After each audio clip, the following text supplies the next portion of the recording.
And you're on the Modern Meltdown YouTube channel. We're here at Gammacon down in Woden 2015. We're talking with celebrity cosplayer Moonfox. How are you today? I'm good, thank you. It's fantastic. Now, we talk a little bit on our podcast about the rise of the celebrity cosplayer. So, how do you turn it into a profession? To be honest, I didn't really plan on it becoming a profession. It's just sort of one of those things where people want photos of cosplayers now, so you can sell them if people want them and whatever. So it's a cool little additional revenue stream. Yeah, it's just a fun little side thing. Yep.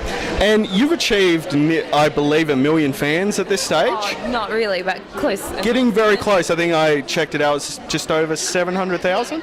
So, in my opinion, close enough to be 1 million. How do you feel about all that attention? I don't know, I'm pretty good at separating cosplay from my normal life, so it's just fun. It's just a way to share what I do with people.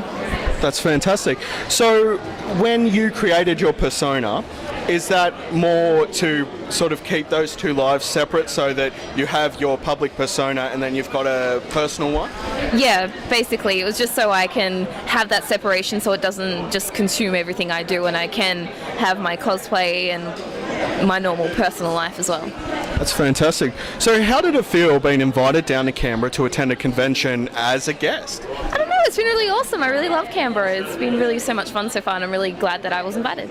Oh, that's really cool, and we love it here in Canberra because this is where we live. So when you're creating your cosplay, is it just a matter of, wow, this cosplay looks really cool, let's do that? Or is it you picking cosplays based on fandom? Fandom, always fandom. I tend to really like the things I cosplay from, otherwise I just lose motivation. I'm too lazy to make anything from it. Because I saw your Samus and I thought it was fantastic. So you're a big Metroid fan? Yeah, I'm a retro gamer. I prefer a lot of the older games. It's just where my place. I can't work out the new stuff to save my life. So you would have like an SNES sitting around? Yeah. I mispronounced that, which means my co-host is absolutely going to kill me because he is a huge Nintendo fan.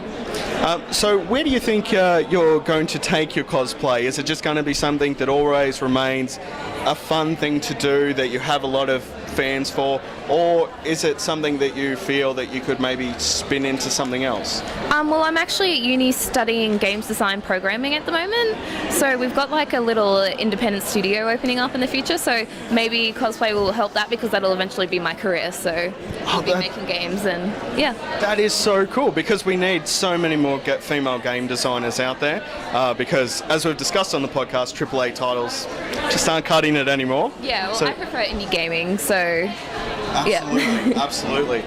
So I guess with a couple of controversies that have come up in cosplay and that over the last year, there is a mounting amount of criticism from a minority of fans. How do you feel about that, and what's the easiest way to deal with it? What advice would you give other female cosplayers who come up against that sort of crap? Criticism comes in every community and every hobby you do. The best thing to do is to realise that it's not an attack against you personally, usually just against what you do or what you represent. So try not to take it personally, and that's why that detachment is really, really good. Oh, absolutely. Very good advice, especially if you're just branching out into cosplay. So are you going to be attending a couple more conventions throughout the year? Where can our fans catch up with you next? I'll be in Brisbane. Everything between then is kind of maybe, maybe not, just depends how uni goes, and I'll see how that goes. Yeah, absolutely. So between doing uni and doing your cosplay stuff, what else do you like to do? Well, I work, and when I'm not in my spare time, I'm starting to get into building models, so spaceships and old anime sort of things like Harlock and Yamato and all those really cool things. So that's kind of my next hobby, or I'm looking at getting into LARP. So. Oh, cool! LARP roleplay. That's a very aggressive sport sometimes, from what I've heard. So we'll just finish up. We're talking about your cosplay. Who are you? What inspired the costume? And how did you put it all together? Well, I'm Sasha from Fire Emblem Awakening. I just really like the character. Just creepy witch. I really like witch characters.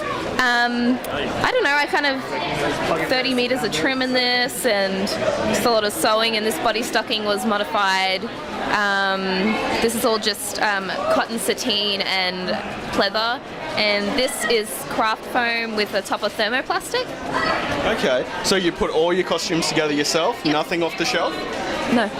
No, I have a Batman costume, and I bought it off the shelf, and we've been slowly modifying it. So I never feel like a real cosplayer, because you that's guys fine. put it together yourselves. Yeah, well, sometimes you can buy things and modify it to make it, you know, fit a certain outfit. Yeah. Yeah. Well, thank you so much for taking the time out to speak with us today. So, again, this is the Modern Meltdown YouTube channel. We're with Moonfox. You can check her out on Facebook. She has a huge Facebook page, and you're always happy to speak with your fans. Always happy to speak with your fans. Yeah. It's fun to talk to people. Fantastic.